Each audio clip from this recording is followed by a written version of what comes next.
জীবন বড়ই অদ্ভুত। পরিবারের সুখের জন্য কত কিছু না করতে হয়। এই যে দেখুন, মাছ ধরতেছে, কিছু টাকা ইনকাম করবে, যার জন্য এখানে নদীতে মাছ ধরতেছে।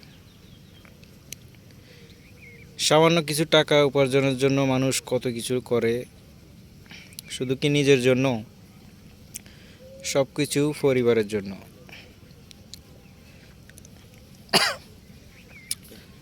আমরা আসছি একটু নদীর পার ঘুরতে। পরিবেশ সুন্দর। এখানে আমার সাথে আছে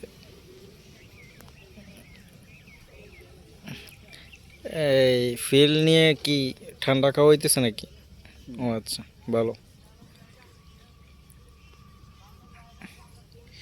পরিবেশটা আসলেই সুন্দর।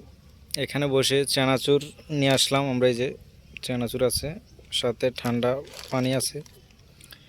এই বাতাস তেমন একটা নাই, তারপরও ঠান্ডা আছে। এই যে ছেলে সামনে দিয়ে হাঁটতেছে, বাবা পিছে পিছে মাছ ধরতেছে। সে আসলে শিখতেছে, পরবর্তীতে সেও মাছ ধরার চেষ্টা করবে হয়তো। এই হচ্ছে জীবন। ভিডিওটি ভালো লাগলে লাইক করতে পারেন। ধন্যবাদ সবাইকে।